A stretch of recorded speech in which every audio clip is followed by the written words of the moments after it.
Hi, everyone, and welcome back to Beyond the Surface, Holistic Health and Healing with Caroline. Today, I want to answer one of the questions I get regularly, which is what is PMDD, or what does PMDD stand for? Premenstrual Dysphoric Disorder, or PMDD, is a condition that's also known as severe PMS, or premenstrual symptoms. Basically, really negative symptoms that impact your life severely in the weeks leading up to your period. Now, this is something I've struggled with for the last years, and symptoms have gotten worse as I got older, and especially getting worse after I become a mother. So how do you know if it's just severe PMS or PMDD? PMS, or premenstrual symptoms, often include things like cramps, moodiness, not feeling well, feeling tired, lethargic, bloating, etc. If you suffer from the condition called PMDD, or premenstrual dysphoric disorder, the symptoms are that severe that they impact your life negatively. I'll give you an example.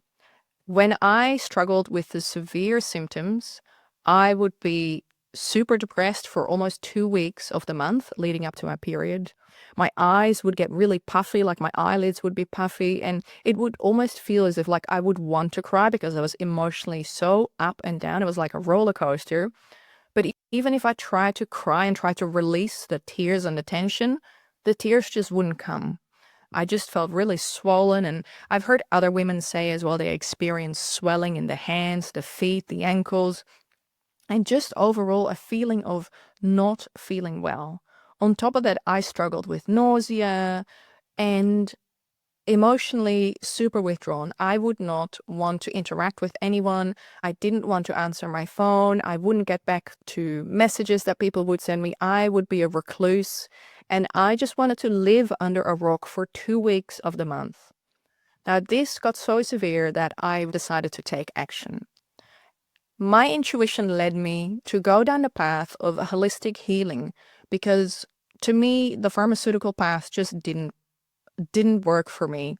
So I decided to look down deeper into the root cause of PMDD. So what is the cause of PMDD? It is multifactorial, meaning there's lots of different things. But the most important thing is that there is a sensitivity to the hormones. So what happens after ovulation is that your hormone levels drop. And when that happens, your brain just has a severe negative reaction to that. And it's just the sensitivity to that change is just much larger than in women who don't have PMDD. Now, on top of that, there is also studies out there showing that trauma actually has a serious impact on women who suffer from PMDD. And now, another thing I learned in my healing journey is that when you have ADHD, the symptoms of PMDD get amplified. And now that was an absolute game changer for me because I had no idea.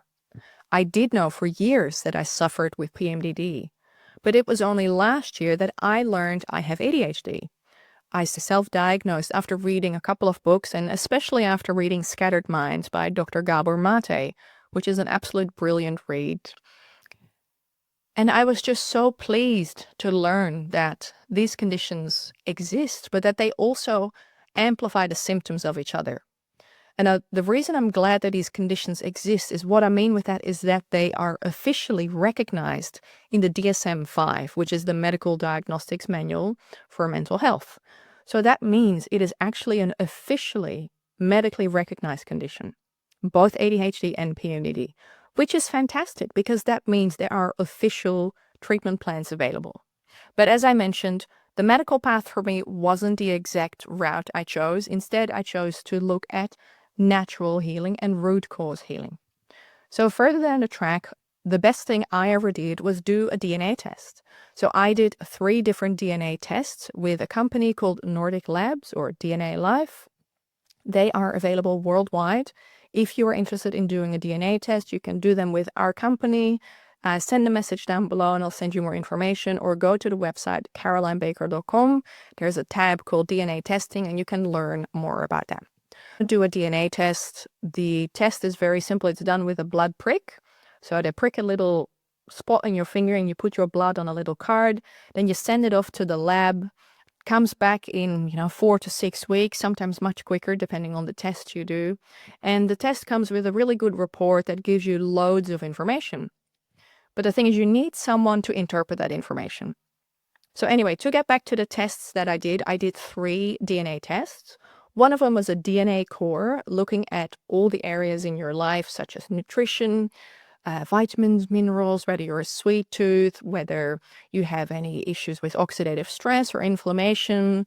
Then I also specifically looked at 2 other reports, or tests actually. So this is called DNA hormones, which specifically looks at the hormones and how the pathways work. Like, it's very complicated and I'm still learning a lot about it. But the reason I'm sharing this with you is because it has made such a difference in my life. Then the third test that I did was a panel called DNA Mind, which looks at all the genes that have everything to do with the brain. Things like addiction, mental health issues, whether you've got a precondition to Alzheimer's, and also obviously looking at things such as ADHD, inflammation, all of that. Now, let me be clear. There is no such thing as doing a DNA test to determine whether you do or do not have a condition called ADHD. Okay, there is no gene that tests for ADHD. However, what the DNA tests have been able to assist me with is looking at my genetic blueprint and looking at how my body processes certain things. And there are some really important findings that I can dive into that have helped me manage my condition. I'll share 3 of the main findings that have been super impactful in managing my symptoms. So here's what came up for my report. There were 3 main areas that I'll talk about.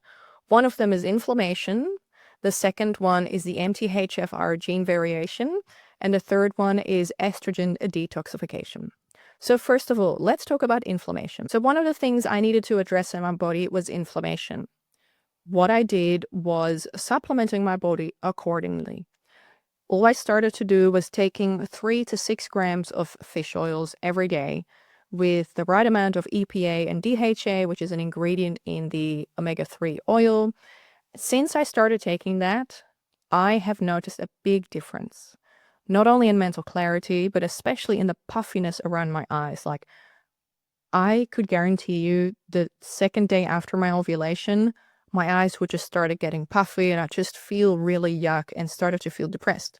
Now, since I've started taking the fish oil, I have noticed a significant improvement. And the reason I say my dosage is between 3 to 6 grams of fish oil is because I change my dosage throughout the month.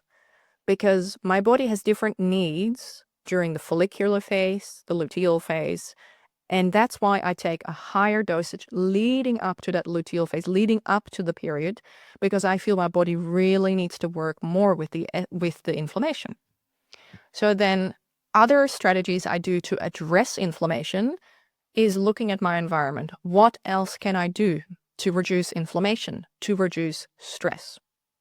I incorporate mindfulness, meditation, and every night before I go to bed, I either do a breathwork session or a guided meditation in order to help my body relax and get into the parasympathetic nervous state and relax deeply. Because it is when we relax deeply that we can easily fall into a deeper regenerative sleep. When we sleep well, the body regenerates and the body can heal. I don't drink any coffee. I haven't drunk coffee for I don't know how long, but that's one of the things I do as well to reduce stress on my body, because coffee can really stress the adrenals. Last year, I also suffered from adrenal fatigue. That's another episode for another day, but that's also one of the reasons why I do not want to stress my body any more than that I need to. So, looking in your environment, what else can you do to manage inflammation? You can look at your diet. You can incorporate omega-3 rich foods, because omega-3 help to reduce inflammation in the body. So you can look at including wild-caught salmon into your meals. Sardines, also high in omega-3s. Chia seeds, very affordable, very easy way to get omega-3s into your diet. One of my personal favorites is making overnight chia pots. Literally just get 1 scoop of chia seeds, put it in a little glass container, mix it with your favorite milk, perhaps some cacao powder or some cinnamon for managing your blood sugars, and put it in the fridge overnight. When you wake up the next morning, your breakfast is made.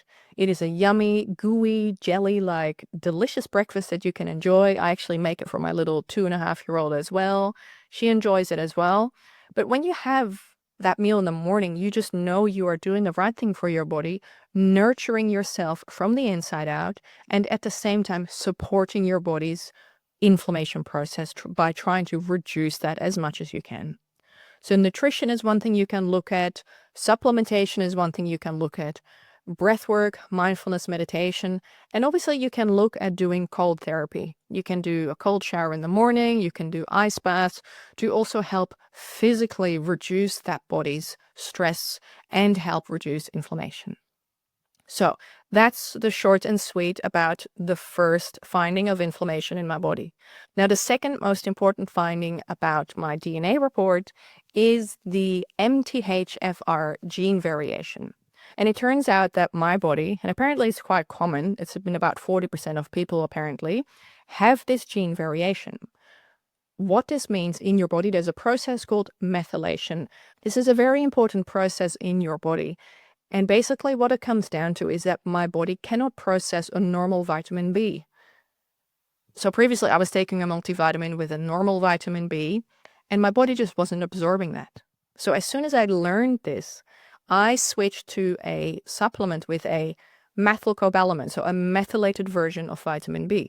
So methylated means that this is a version that is readily available to be absorbed by your body. Now, on top of that, my multivitamin includes a methylfolate, which is also a version that's readily available to be absorbed by my body. So since I started taking this multivitamin with the right version of vitamin B, I noticed a significant difference. So I have now crafted, based on my DNA, I have crafted a supplement routine that's tailored to my own genetics, and that is why this supplement routine works. This is why the lifestyle strategies that I've implemented now work for me, and I see the results because it is tailored, science-backed to my unique genetic makeup. Now, the third and final finding of my DNA report that we'll talk about today, there's many more findings, but I'm not going to go into that because that's just going down the rabbit hole too much. The third topic is estrogen detoxification. So there are 2 types of pathways of detoxification that happen in the body. In my case, both the first and the second pathway of detoxification are affected, which basically means there's nothing wrong with me, but by knowing this knowledge, I can take proactive steps to support my body's processes, everything that's going on inside my body, and thus support it from the inside out. And this is why I believe knowledge is power. And this is one of the reasons why I started this podcast, in order for me to learn more about the topics that I'm interested in, but also to share this with you and to give you little nuggets of information so that you can go on and do your own research and look at what works for your body, your lifestyle, and your own personalized goals. So 2 things I do to support my body's estrogen detoxification is take a supplement called a DIM supplement, which basically has a lot of cruciferous vegetables, broccoli, kale, all ground up and crafted into a supplement. And people say, well, why don't you just eat broccoli? Well, in order to get the correct amount of cruciferous vegetables into my diet, it would mean I would have to eat about a whole head of broccoli per day. Now, it doesn't sound like a lot, but you go and try and eat broccoli every night. If you're a bodybuilder, you might have, done this. I certainly did when I was competing in my fitness competitions back in 2017. All I ate was grilled chicken with no seasoning and broccoli and asparagus. And that's another episode for another day that I'd love to share with you. But what I'm saying is it sounds really easy to do. But for me, in order to ensure that I'm supporting my body, not just now, but also for the long run, for me, I've chosen to take a supplement for that because I know that is my health insurance. When I take that supplement, it is easy. I know I've addressed what needs to be addressed, and I don't have to stress, oh, I didn't eat my broccoli today. Obviously, nutrition is super important and an essential part of your health and well-being. This is what I decided to do to address my genetics, and I'm just so glad that I did the test because it has helped me significantly. Now, DNA testing can get quite expensive. So if you think that DNA testing is something you'd like to do, but you can't really afford it at the moment, what you can do is work with a functional medicine specialist, work with someone that is interested and understands this area, which is called functional medicine, and you can start experimenting under the guidance of a health professional, start experimenting with taking the supplements. For me, like I said, the fish oil, the multivitamin with a methylcobalamin and a methylfolate was an absolute game changer, as well as throwing in the DIM supplement with cruciferous vegetables has really helped my overall health and well-being. So that was, in a nutshell, what is PMDD? PMDD is Premenstrual Dysphoric Disorder. It is a much more severe version of PMS, resulting in symptoms that really affect you negatively and really limit you from living your life to the fullest. Before doing my DNA test and before taking my supplements, I was a completely different person. 2 weeks of the month, that was half of my life. I was living in misery. I thought there was not going to be an end to my symptoms. Thankfully, I wasn't suicidal, but I have read tons of stories online of women who are suffering so severely and so intensely. So one of the final takeaways I want to give you about PMDD, if you suspect that you or that someone you love is suffering from these symptoms, the best thing you can start doing is be proactive. Start tracking your symptoms. Start noting down every day what day of your cycle you're on. What are your symptoms? Okay. Now I use this. This is the Aura ring. It's a smart ring that I have used for 5.5 years. I'm not an ambassador. I don't get anything for mentioning their name, but this is just honestly something I've really enjoyed using. This ring tracks my activity, it tracks my sleep, it tracks my resting heart rate, it tracks my heart rate variability, it tracks my temperature, and it also tracks my cycle. It predicts when my next cycle is due. So what I do for tracking my symptoms is noting down what is the day. Okay, today is day 5 of my cycle. I am feeling good. I have no physical symptoms.